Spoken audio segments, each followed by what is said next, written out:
Hello dear student, मैं शीतल साहू आज आपको याद कराने वाली हूँ भाग 11 से लेकर भाग 17। इसको हम दो तरीके से याद करेंगे। सबसे पहले हम याद करेंगे केंद्र राज्य संबंध, जिसके अंतर्गत आएगा हमारा भाग 11, 12, 13। भाग 11 के अंतर्गत आता है विधायी संबंध केंद्र और राज्य के मध्य। भाग 12 के अंतर्गत आता है वित्तीय संबंध केंद्र और राज्य के मध्य। और भाग 13 में आता है आपका केंद्र राज्य व्यापारिक संबंध। भाग 11 की हम बात करते हैं तो विधायी संबंध आएगा, जिसके अंतर्गत अनुच्छेद नंबर की हम बात करते हैं तो 245 से लेकर 263 को रखा गया है।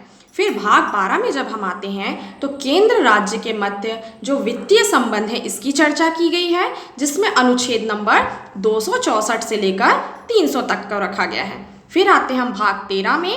भाग 13 में है व्यापारिक संबंध। इसके अंतर्गत आने वाले अनुच्छेद है 301 से लेकर 307। अब हम इसको कैसे रिलेट करके रखें तो केंद्र राज्य संबंध के संबंध में 3 भाग है हमारे पास, 11, 12, 13। 11 में वित्तीय आपका विधायी संबंध, 12 में वित्तीय संबंध और तीसरा में व्यापारिक संबंध। इतनी चीज़ें जब हमको याद रहेगी तो हमारा माइंड ब्लिंक करेगा कि ये संबंध यहाँ पे है, अर्थात ये अनुच्छेद यहाँ पे रहेगा और हम क्वेश्चन को इजी वे में बना पाएंगे। ठीक है, इसके बाद आते हैं हम भाग 14, 15, 16, 17।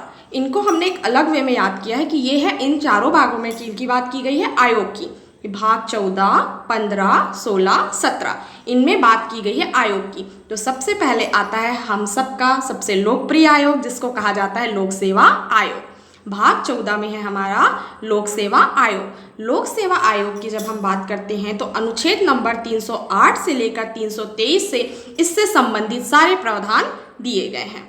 भाग हम बात करते हैं 15 की, तो भाग 15 में है निर्वाचन आयोग। निर्वाचन आयोग से संबंधित जो अनुच्छेद है 324 से लेकर 329 में दिए गए हैं। भाग 16 में ST, SC, OBC आयोग, जिसके अनुच्छेद की हम बात करते हैं तो 330 से लेकर 342 में दिए गए हैं।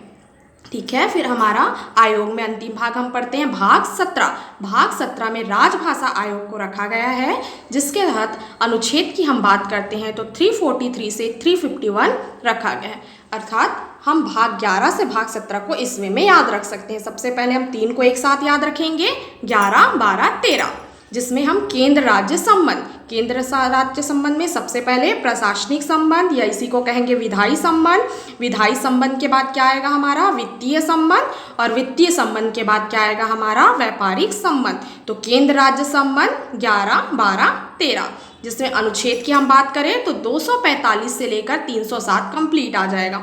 245 से 263, 263 से 300 और 301 से लेकर 307। इसके बाद आयोग को क्रमशः इसी वे में याद रखना है।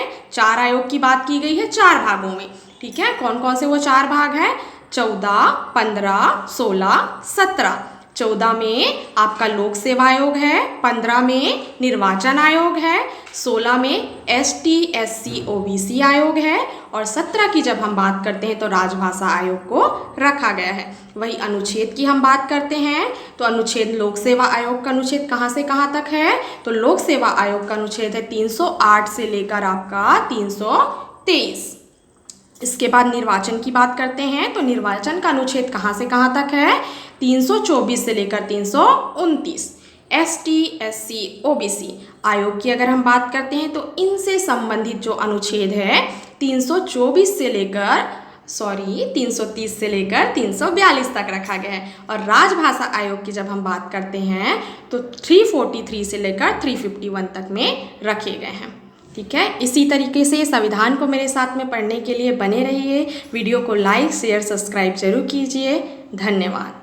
जय हिंद, जय छत्तीसगढ़।